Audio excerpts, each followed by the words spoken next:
जय हिंद साथियों, स्वागत है आप सबका साहित्य सीख क्लासेस की यूट्यूब चैनल पर।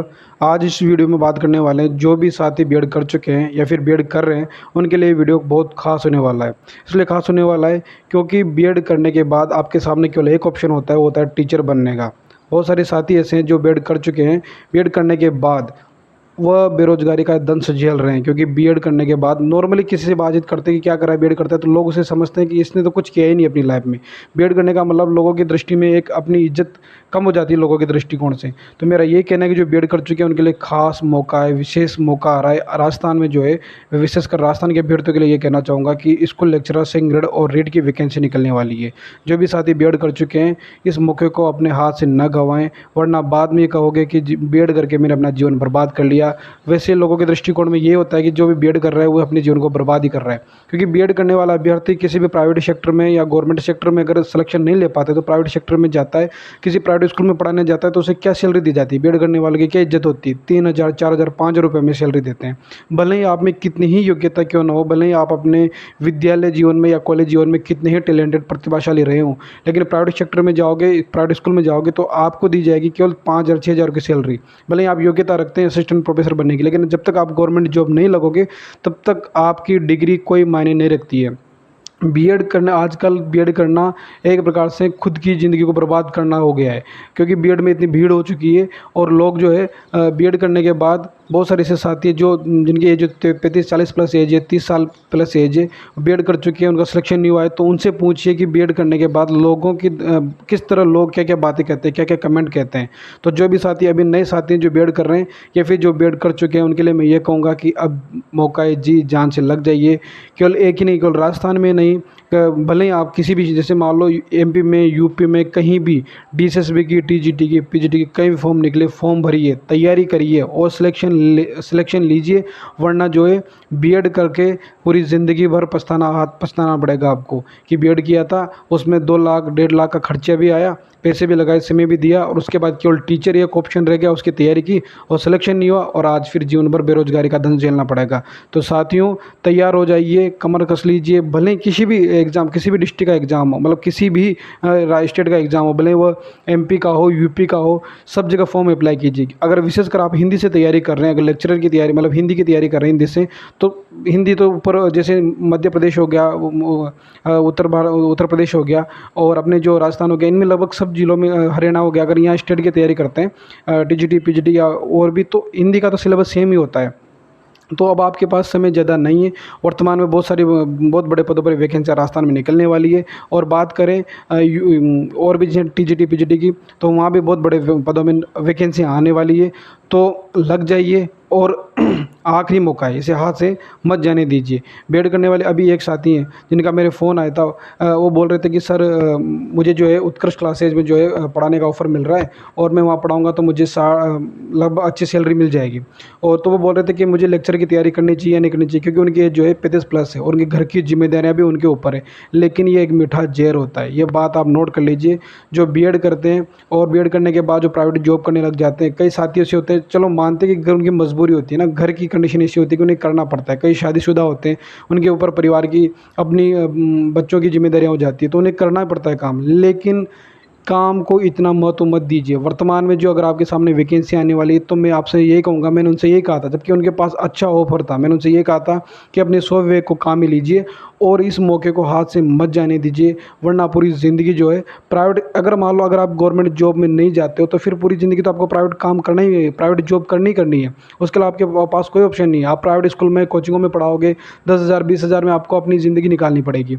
और एक जो ड्रीम बात होती है, एक ड्रीम की, अगर आपने ड्रीम बना रखा है और उसको कंप्लीट नहीं करोगे तो पूरी ज़िंदगी वो भी तो होगा ना कि आपको मन में ये रहेगा कि यार मेरा भी ये ड्रीम था बनने का, मुझे भी ये करना था अपनी लाइफ में। तो ये कि अब चलो ठीक है, आपने आपका आपने कब पिछली कब क्या किया था, क्या नहीं किया, आपका सिलेक्शन नहीं हुआ, कुछ कारण रहे होंगे, या फिर कई साथी ऐसे होते हैं। मैंने अभी हमारे एक साथी हैं जिनका लेक्चर में सिलेक्शन हुआ था ड्राइंग से। वह पिछले साल जो थे, पिछली बार जो वैकेंसी आई थी 18 वाली, उसमें उनका सिलेक्शन नहीं हुआ था, 1 नंबर से रह गए थे। उसका रीज़न क्या है बताऊँ? वो प्राइवेट स्कूल में पढ़ाते थे, रेगुलर स्कूल भी जाते थे और फिर तैयारी कर रहे थे, ड्राइंग से उनका सब्जेक्ट था, फिर वो 1 नंबर से रह गए। इस बार उन्होंने तैयारी की, उन्होंने कोई भी स्कूल ज्वाइन नहीं की, स्कूल छोड़ रखी थी, केवल अपनी स्टडी पे फोकस किया और इस बार वो लेक्चरर बन गए। उनका भी मैं आपको उनसे परिचय करवा दूंगा। उनका दिनेश कुमार मीणा उनका नाम है, हमारे गांव के ही हैं वो। तो ये देख लो, अगर आप, क्योंकि किसी भी क्षेत्र में आप काम कर रहे हो, जॉब कर रहे हो, तो स्वाभाविक है कि आप वहाँ काम करने जाओगे तो थकान तो होगी सही। आप वहाँ आके सोच रहे हो कि मैं पढ़ भी लूँ, फिर आप लेक्चर की तैयारी करना चाहते हो, आप गवर्नमेंट जॉब की तैयारी कर रहे हो। वर्तमान में कितनी भीड़ है, आप चलो ठीक है आप जॉब करके आप तैयारी कर रहे हो, और वर्तमान बेरोजगार साथी बिल्कुल फ्री मूड से जो तैयारी कर रहे हैं वो लाखों की संख्या में ऑलरेडी बैठे हुए हैं, और आप उनसे टक्कर देना, उनसे टक्कर है आपकी, उनसे प्रतियोगिता है आपकी, और आप क्या कर रहे हो, आप जॉब भी कर रहे हो, 6 घंटे 5 घंटे पढ़ रहे हो, उससे सिलेक्शन नहीं होने वाला है। विशेषकर चलो ठीक है आपकी कंडीशन ऐसी नहीं है कि मैं नहीं कर पा रहा हूँ, मुझे जॉब करनी पड़ेगी, तो आप एग्ज़ाम, जैसे मान लो आपका एग्ज़ाम आने वाला है, नोटिफिकेशन आ चुका है, उसके बाद तो कम से कम 6 महीने 7 महीने बिल्कुल फ्री होके एक बार जी जान लगा के कोशिश कर लो, तैयारी कर लो, वरना पूरी ज़िंदगी पछताना पड़ेगा। ये कहोगे कि बीएड की जीवन बर्बाद कर लें, क्योंकि बीएड करने वालों के पास जो ज़्यादा चांस नहीं होते हैं। प्राइवेट सेक्टर में तो उसकी कोई इज्जत ही नहीं है। अगर बीएड कर लिया आपने और आप चाहते हो कि मैं प्राइवेट सेक्टर में कुछ अच्छा कर सकूं, प्राइवेट सेक्टर में जाके मुझे अच्छी इनकम मिल जाए, तो ये गलती मत करना। प्राइवेट सेक्टर में बीएड वालों के लिए प्राइवेट स्कूलों में कितनी इनकम मिलती है, चलो ठीक है इंग्लिश मीडियम स्कूलों में अच्छा पेमेंट मिल जाता है, लेकिन वहाँ भी किसको वो देते हैं, इंग्लिश मीडियम वालों को ज़्यादा वो देते हैं, उनमें भी महिलाओं को ज़्यादा कर वो चांस देते हैं कि महिलाओं को ज़्यादा लेते हैं इंग्लिश मीडियम में भी महिलाओं को। पुरुषों के लिए तो वो भी ऑप्शन बंद हो चुका है। तो कोशिश करें कि अब जो है इस बार जो है जो आपके सामने जो ऑप्शन है वैकेंसी आने वाली है उसकी तैयारी करें। जीवन के बारे में एक बार सोच लें कि पूरी ज़िंदगी मुझे क्या करना है। अगर आपने इस बार दृढ़ निश्चय कर लिया कि मुझे करना ही है तो आप कर लोगे, वरना अगर आपने ये ठीक है कि मैं जॉब भी कर रहा हूँ मैं कर लूँगा, तो फिर आप देख लें अपने हिसाब से, क्योंकि आपका जो है फिर बाद में वही समस्या आएगी। वो जो साथी 1 नंबर से रहे उनका यही कहना है कि मैंने जो है पिछली बार वही गलती की थी, इस बार वो गलती मैंने नहीं दोहराई, उसकी वजह से आज मैं लेक्चर बन चुका हूँ, मेरा सपना पूरा हो चुका है। तो साथियों, बीएड कर चुके हो तो ये याद रख लेना कि अब जो है इस मौके को हाथ से नहीं जाने देना है। अब बात करें कि बहुत जल्द जो है नई वैकेंसी आने वाली है राजस्थान में, तो बहुत जल्द बहुत बड़े पदों पे वैकेंसी आने वाली है, नई वैकेंसियाँ, ठीक है। उसमें राजस्थान में जैसे अभी माननीय मुख्यमंत्री जी ने कहा था 17,000 पदों पर भर्ती आएंगी। कितने पदों पर? 17,000 पदों पर भर्ती आने वाली है। वो बोल रहे थे 17,000 पदों पर, अब यूँ मान के चलिए 17,000 पद आएंगे, उसमें फर्स्ट ग्रेड भी आएगी, ठीक है ना, फर्स्ट ग्रेड की वैकेंसी भी आएगी, सेकंड ग्रेड भी आएगी, और रीट की भी वैकेंसी आएगी। तो बीएड वालों के लिए ये 3 ऑप्शन है, फर्स्ट ग्रेड है, सेकंड ग्रेड है, रीट है। ये तो राजस्थान की बात कर रहे हैं। अगर आप राजस्थान के अलावा दूसरे स्टेट की तैयारी करना चाहते हैं, टीजीटी की तैयारी कर सकते हैं, पीजीटी की तैयारी कर सकते हैं, डीएसएसएसबी की तैयारी कर सकते हैं आप, है ना। तो मेरा यही कहना है कि अब जो है एक बार जो है जी जान लगा के तैयारी कर लीजिए। राजस्थान में अगर आप राजस्थान की तैयारी करना चाहते हो तो एक बार जी जान लगा के कोशिश कर लीजिए, इस बार आपके पास ऑप्शन है। वरना बीएड करने वालों के अलावा अगर आप गवर्नमेंट जॉब नहीं लगते तो आप जिसने बीएड कर रखी है, जिसकी 40 साल हो चुकी है, 35 साल हो चुकी है, उससे एक बार बात करके देखिए। उससे पूछिए कि भैया आपने बीएड की, उससे पूछिए कि भैया आपने बीएड की है, और बीएड करके आज आपको जिसकी भी एज जो है ना 30+ हो चुकी है, 30+ जिसकी एज है और जिसने बीएड कर रखी है और वो अभी भी बेरोज़गार है, उससे पूछिए कि बीएड करने के बाद क्या कंडीशन हो जाती है इंसान की।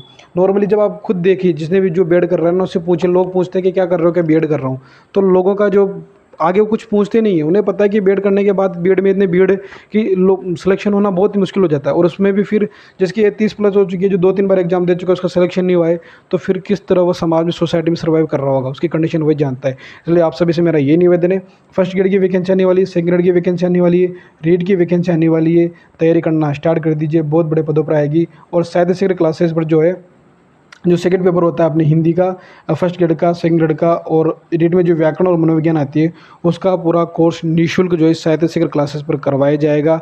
तो जो भी साथी ये जिनकी कंडीशन ये है कि वो जॉब कर रहे हैं और अब जॉब अगर छोड़ेंगे फिर उसके बाद जो उनके पास कोचिंग करने के लिए फ़ीस नहीं है, उनके इतने पैसे नहीं है, तो उनके लिए ये कहूँगा कि आप एक बार साहित्य शिखर क्लासेस में जो कोर्स हम करवा रहे हैं उसे देखिए।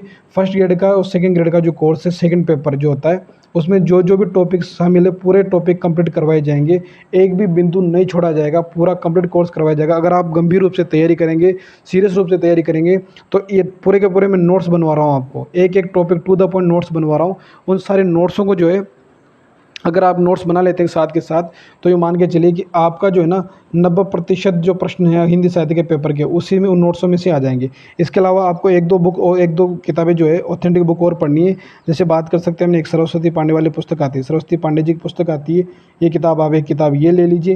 हिंदी साहित्य के इतिहास के लिए बात करते हैं। और इसके अलावा अगर बात करें तो KR मैया सर की पुस्तक आती है, KR मैया सर की ले आइए। या फिर मिश्रा जी की किताब आती है वो लिए, दोनों में से एक किताब, कोई सी भी किताब ये ले लीजिए जिसमें आपके हिंदी साहित्य इतिहास के सारे क्वेश्चन निकल जाएंगे। इसके अलावा बात करें अगर ऑब्जेक्टिव की लेके आएंगे तो यूथ पब्लिकेशन की बुक आती है वो लेके आ जाइए और तैयारी करना स्टार्ट कर दीजिए। बाकी बुक लिस्ट के बारे में मैं वीडियो बना चुका हूँ, वहाँ बता चुका हूँ, फिर भी आपका कोई कमेंट आएगा तो उसके बारे में बात कर लेंगे। बाकी अपने जो नोट्स बना रहे हो नोट्स सफिशिएंट है, 30 साल की प्लस एज हो चुकी है और फिर भी आप तैयारी करना चाहते हैं, आपकी फैमिली कंडीशन ऐसी है कि मेरे पास पैसे नहीं है, तो आप इस कोर्स को देख सकते हैं। बाकी सभी साथियों से यही निवेदन है कि कहीं भी, भले राजस्थान में हो, भले यूपी हो, में एमपी में हो, टीजीटी पीजीटी या डीएसएसबी कहीं भी वैकेंसी निकले तो अप्लाई ज़रूर करें। अपने हिंदी वाले अभ्यर्थियों के लिए तो लगभग सारे जो उत्तर भारत के स्टेट है उनमें जो एग्ज़ाम होता है हिंदी वाले प्रश्न तो लगभग सिलेबस सेम ही होता है। अगर आप थोड़ा सा भी एक्स्ट्रा उसका सिलेबस देख के और कुछ पॉइंट सेम कुछ अलग होते हैं उनको देख के अगर तैयारी कर लेंगे तो मैं दावे के साथ कह सकता हूँ कि आप सिलेक्शन ले लेंगे उस एग्ज़ाम, उस जो दूसरे स्टेट के एग्ज़ाम में वहाँ भी सिलेक्शन हो जाएगा। बाकी अपने राजस्थान में जो है बहुत बड़े पदों पर वैकेंसी आने वाली है। माननीय मुख्यमंत्री जी ने कई 2-3 स्पीच में वो कह चुके हैं और आने वाले जो बजट में भी वैकेंसी आपके सामने होगी। तो अब आखिरी मौका है आपके पास, अगर आप अभी कर लेंगे तो कर लेंगे, और बाकी अगर आपने हिम्मत हार ली कि मुझसे नहीं होगा, मन के हारे हारे मन के जीते जीत, तो फिर सिलेक्शन नहीं होगा। इसलिए कोशिश कीजिए, अगर आखिरी मौका है इस बार, अगर इस बार कर लेंगे और हो जाएगा तो फिर ठीक है, अगर नहीं हुआ तो बाकी ज़िंदगी ऐसे निकालनी। किसी उस बंदे से पूछिए जो प्राइवेट सेक्टर में तैयारी जॉब जॉब कर रहा है, 6,000 7,000 8,000 10,000 की जॉब कर रहा है, क्या ज़िंदगी क्या कर लेगा वो अपनी लाइफ में। अगर लेकिन अगर 6 महीने जिसने सब कुछ छोड़ दिया, 6 महीने अगर उसने प्राइवेट जॉब छोड़ दी, 6 महीने सब कुछ छोड़ दिया, तैयारी कर ली, मान लो किसी से 1 लाख रुपये भी अगर उसे उधार लेने पड़ गए, और अगर 17-80 हज़ार रुपये भी 1 लाख रुपये भी उधार लेने पड़ गए 6 महीने 7 महीने का उसका खर्चा, अगर अपन वो बाहर रह के तैयारी कर रहा है तो उसका सिलेक्शन हो जाता है, तो ये 1 लाख रुपए उसके प्रोबेशन के बाद 1 महीने की भी इनकम नहीं है। फर्स्ट ग्रेड की, सेकंड ग्रेड की बात करें 2-3 महीनों की इनकम में वो अपना सारा खर्चा प्रोबेशन में निकल जाएगा, वो तो फिर भी वो पूरा कर लेगा। और बाकी जो उसकी, अगर मान लो किसी की 40 साल प्लस भी एज है तब भी वो 20 साल की सर्विस करेगा, जिसकी 35 साल की एज है वो 25 साल प्लस सर्विस करेगा। और 25 साल की सर्विस में अब तक आपने ज़िंदगी में जो देखा है, जो सहा है, वह सारा जो है एक तरफ हो जाएगा, और बाकी आपका, आपके परिवार का, आपके माता पिता का जो जीवन है बहुत ही शांति से, बहुत सुख में व्यतीत होने होगा। तो मेरा ये कहना है, एक छोटे भाई के नाते, एक दोस्त के नाते मैं ये निवेदन करता हूँ कि अब आपके पास जो है बहुत ही कम समय बचा है, नई वैकेंसियाँ बहुत जल्द आएगी, तैयारी करना स्टार्ट कर दीजिए। बीएड कर रखिए, पे 2 लाख रुपए वहाँ इन्वेस्ट कर दिए, बाकी जीवन का समय कितना मूल्यवान समय था जो वहाँ कर दिया आपने, और फिर उसके बाद भी कोई उपयोग नहीं कर रहे उस चीज़ का, तो बस यही है, लग जाइए, इस बार सिलेक्शन लेना ही है। अपने भी इस वीडियो के नीचे लाइक मतलब कमेंट जरूर करें कि मैं इस बार तैयारी करना स्टार्ट कर रहा हूँ और इस बार मुझे सिलेक्शन लेना है, ताकि मुझे पता चले कि हाँ इतने साथियों ने अब इस बार तैयारी करना स्टार्ट कर दिया है। ठीक है, और मिलते हैं, कोई भी आपके जो भी डाउट हो तो आप कमेंट्स में ज़रूर पूछें। ठीक, जय हिंद, जय भारत।